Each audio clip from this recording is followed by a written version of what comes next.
સાહેબ આ મારો પ્રશ્ન પેલો લગ્નવાળો છે, એમાં જ સરકાર નિયમમાં ફેરફાર કરવા જઈ રહી છે કે નોટિફિકેશન બહાર પાડ્યું અથવા વિચારણામાં છે, શું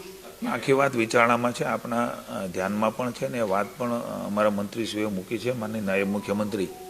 ભાઈ હર્ષભાઈ અને રાજ્ય કક્ષાના કાયદા મંત્રી કૌશિકભાઈ અલગ અલગ જે એમના પ્રતિનિધિ મંડળો છે જેમણે આ વાત કરી હતી એમની સાથે પણ મિટિંગો કરી છે, એમના પણ સુઝાવો લીધા છે અને ખૂબ મોટો આ નિર્ણય છે ત્યારે તમામ લોકોને નાની મોટી અસર કરે છે. એટલે બધા જ પાસાઓ ધ્યાનમાં રાખીને ભવિષ્યની અંદર એ દિશામાં નિર્ણય થાય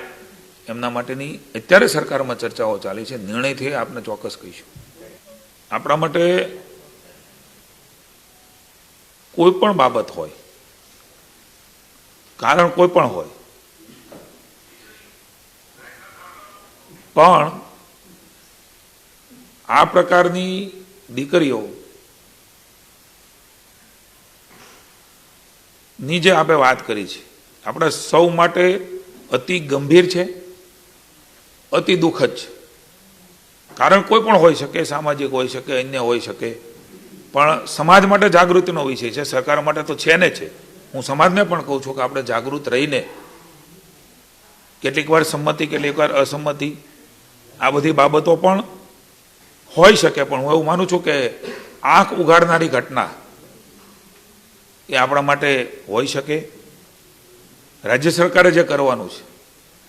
એના માટે કડક હાથે આવનારા દિવસોમાં કરી જ રહી છે, પણ હજી પણ ક્યાંક કોઈ જગ્યાએ આવી કોઈ બની જતું હોય તો એના માટે સખ્તાઈથી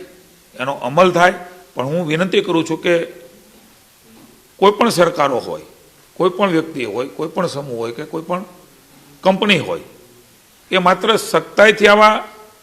બાબતોને નિવારી શકાય એ એક પાસું છે. પણ આપને પણ વિનંતી કરું છું કે સામાજિક જનજાગરણ એ મીડિયા હોય, પબ્લિક હોય, સરકાર હોય, તમે હો, હું હોઉં, સામાન્ય જનતા હોય, એ આપણે જ્યાં બેઠા છીએ ત્યાં આ વાતને એનું નુકસાન કેટલું મોટું થશે, એ દીકરી હોય, એમના કુખે કોઈ બાળકનો જન્મ થવાનો હોય, કારણ કે જે સાયન્સ છે એ સાયન્સના પ્રમાણે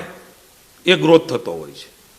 અને એમના કારણે પેઢીઓને પણ નુકસાન થવાની સંભાવનાઓ છે. આ કોઈ સામાન્ય બાબત નથી કે આ થઈ જવું અને આપે મને કહી દેવું અને હું એ સાંભળીને તમને જવાબ દઈ દઉં. આને